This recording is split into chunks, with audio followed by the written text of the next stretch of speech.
right, if I could have your attention in the media center. We're going to go ahead and kick off our first media availability. We're now joined by Bubba Wallace, driver of the number 43 Medallion Bank, Petty's Garage Chevrolet. Bubba, I thought you were supposed to be in a rookie meeting right now. I thought I was too. Oh, okay. I'm just making sure. All right, we're going to open up for questions. If you have a question, raise your hand. We'll get you a mic. We'll go first to Bob. Bob Pocker, ESPN. How is your foot and your cheek? And do you know NASCAR made improvements to the foot box area after Kyle Busch's accident in 2015? Do you have any idea if those improvements helped you walk away? I think my left foot's broken and my cheek will never be repaired. I'm all good. I don't know. I didn't know they made those improvements since Kyle's deal, but I had banged it off the inside of my left foot. I banged it off the gas pedal, and I had a knot the size of a nickel. And I've had that before when I've wrecked. I forgot where it was. A couple times I've had it, and it would be fine the next day. And it was lingering for about a day and a half after that. I wore shoes for the first time yesterday. I was just being lazy and wearing flip-flops and put on shoes. And I was like, oh, damn, that still hurts a little bit. But I'm all good now. No pain, actually. I was just trying to touch it to see. So we're all good. Healed up. Back pretty good. Ready to go do it again. Now all the videos that pop up are Jimmy and Denny's wrecks. I'm like, God dang it. Come here again, or come here to this place and lose brakes going into one. Good times there. We go next in front. Larry Ott, Buffalo News. Later on today, you'll be in the K&N race. In 2010, you were in the K&N race, and you got your inroads into that through the Drive for Diversity program. Mm-hmm. If you could just comment a little bit on the program itself, the diversity program, and also about the K&N and returning there this afternoon. Yeah, the diversity program was a lot of fun. Myself, Sergio Pena, Ryan Gifford, McKenna Bell, all of us, going after it there in 2010 and 11. So we had a lot of fun those 2 years and a lot of great publicity on and off the racetrack. I think that really boosted my career to get me where I'm at today. So we were. Every track we showed up to, we were ready to win and just have a great time. And I ran one road course in K&N car. I was thinking about that last night. We ran a Lime Rock in 2010, finished 5th or 6th, I believe, but never raced here at the Glen. So I'm pumped to be back in the K&N series. I got to the bus last night, and the K&N race from Iowa was on, so I was watching that. And then I pulled up some footage from the K&N race here at the Glen a couple of years ago and even last year and just tried to learn a couple things. So it'll be fun. It's going back. It's been since 2012, so we'll see how it shakes out. Go beat up on some little kids or get my ass whooped by some little kids. We'll see. We'll go next to Jerry. Up front.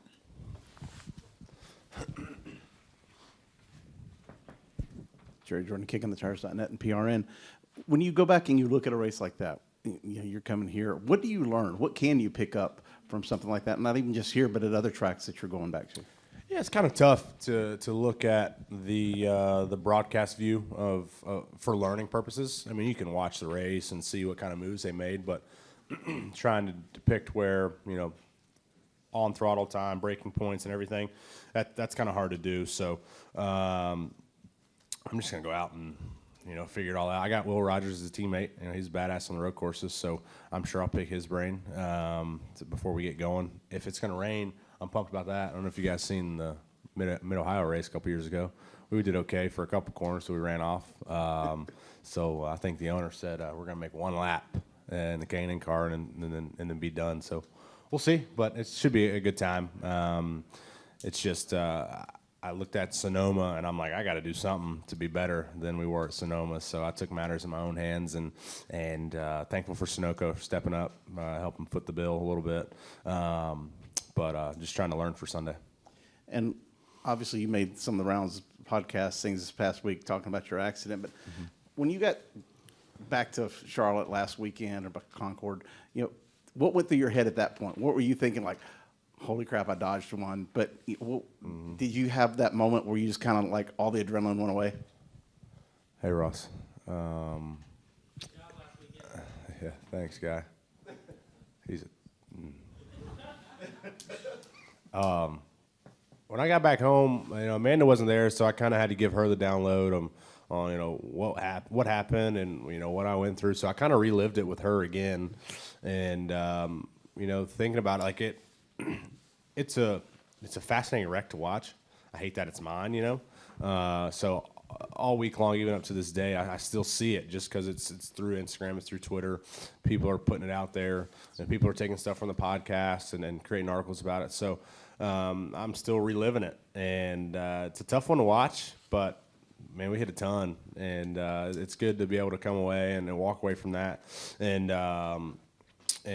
just know that had a lot of people's support. That was pretty cool as well. I think that was that was obviously a big highlight for me, is just getting out and seeing everybody reaching out and showing their levels of concern. We'll go next to Dustin, then Bob, and Chris. Dustin Long, NBC Sports. It's been almost a year since your Michigan win in the Truck Series. Yeah.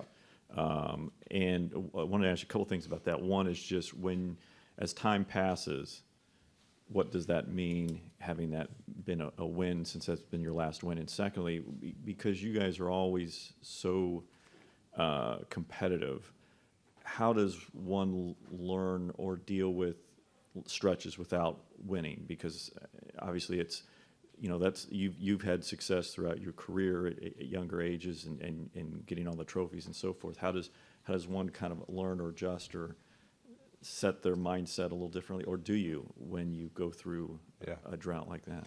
Yeah, hell, I'm good. I got going off of the previous stretch of 3 years. Still got 2 years to go, so I start feeling anything. So I'm all right. I do think about that a lot, and I think about next weekend coming up. I was just thinking about Huffman and everybody at MDM. I was like, damn, we should go do that again, because that was fun.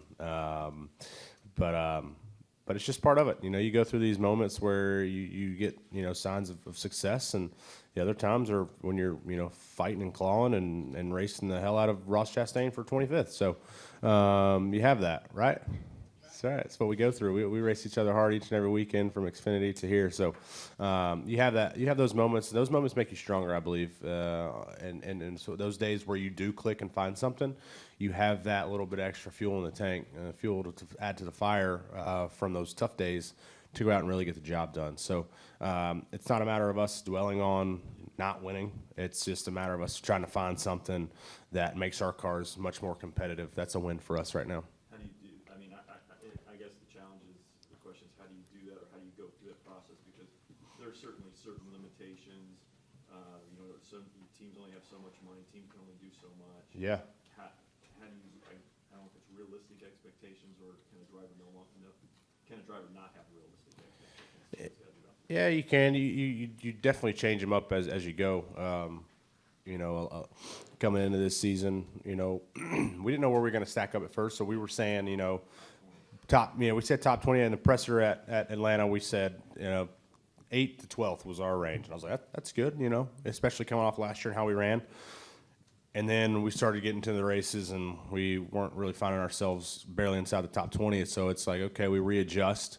And once that started becoming, unfortunately, the norm, then it's like, okay, so we're going to fight for top 20s, and those are going to be really good days for us. And that's how you use a race, you use a scale, you get a couple races underneath the belt, use it as a scale to adjust your expectations, I guess. But it's, for us, we'll have those moments, like I said earlier. We'll have those moments, and honestly, not even giving any crap to Ross, but what he does in the 4-car and Xfinity stuff is pretty damn cool.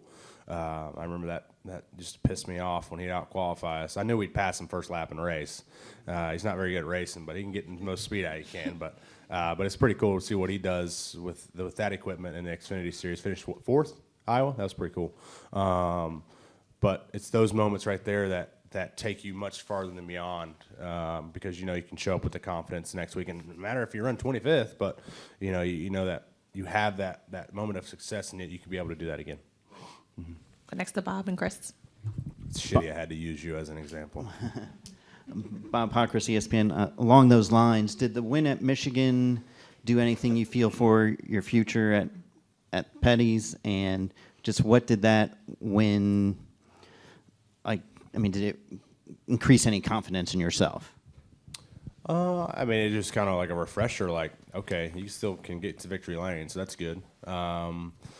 So I mean, I guess you have a little bit more confidence when you go back to Michigan, or even when you climb back in the trucks. But it was just, a race that there was nothing on the line for us. We went out and didn't give two craps about anybody out there. We wanted to go out and get a win, and so that's what happened. So I was like, all right, cool, mission accomplished, and it was like, cool, we won. Finally, it's been a while. That's good. And then we focused on the season coming up, and now that we're so heavily digested in this, we hadn't even thought about it much. But the future with Petty is looking good. Thankful for them for, like we talked about last week, the extension for 2 years. So I'm excited about that. We go next to Chris. Chris Knight, CatchNets.com. Daryl, following up on Dustin's question a little bit. If you take Daytona out of the mix, are you happy and content with the direction of RPM, knowing that all the obstacles that you guys have had to face this season? Yeah, I mean, it's like I said, we had expectations. We haven't really met them at all. So I've kind of scaled back. I think the King's still on that 8 to 12th. That's why those conversations like, why aren't we running 8 to 12th? I'm like, we're trying. But it's take those races out, take Daytona out. Yeah, I mean, it's okay. It's a rookie year in Cup. We're going to go through those. We're going to go through the struggles. None of us obviously thought we would be so far behind the 8 ball. But what's cool to see is we show up to the shop I show up to the shop each and every week, and show up to the racetrack every week, and the guys are still digging hard, 100%, 110% effort, trying to find something. And each and every weekend, all right, we think we got something really good for this weekend. Hopefully it translates to something.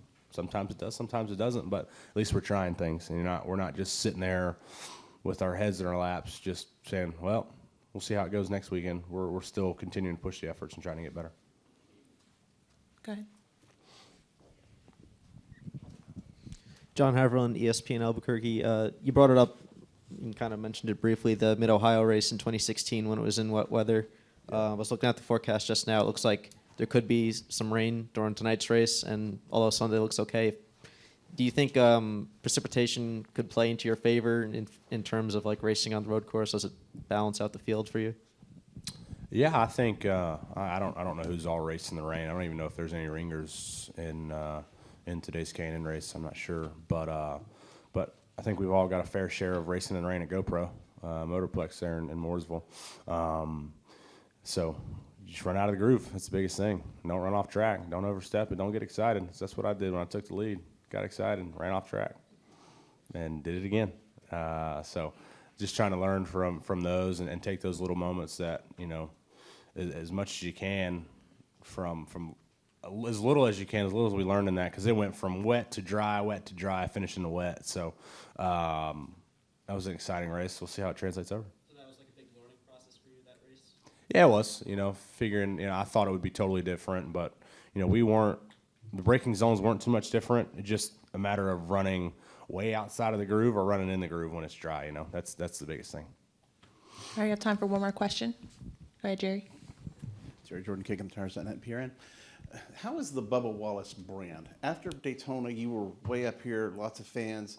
I think, you've got this season where it's not great, but it's a rookie season, as you said. How is the brand for Bubba? How are the fan base? What's your reaction, your interaction, and how are you liking the direction of where you're going? Yeah, the fans are still growing. The brand is still growing.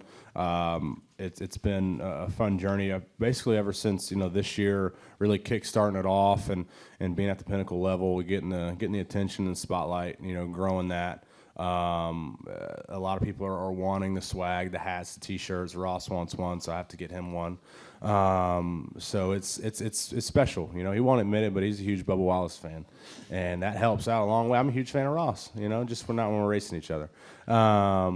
It's just you got to keep going, and the fans, the true fans, know that when you do struggle, it's a process that you're all going to go through. So it's awesome to read the tweets that, nobody's backing away from your camp. Everybody's here for support. Keep doing what you do. So that's good to see. And sometimes when you're really frustrated, it's like, yeah, okay, cool, thanks. But really deep down, it actually really means a lot once you really digest it. So I'm excited to see where the direction's heading of that brand. We're trying to do outside of the box ideas, and with the personal line of the BW wear is pretty cool. A lot of people are rocking it. And it's just myself, my manager, kind of running it. So we definitely need some more staff to produce the ideas that we have up here, and also to just get out more merchandise for the fans. So we're working on that, and we'll just give us some time, and it'll keep growing from here. But ever since Daytona, it's been on a steady uprise. So that's exciting. All right. Well, thanks for joining us, Bubba. Thanks, Good luck Tom. this weekend. Try not to fall asleep during his lame ass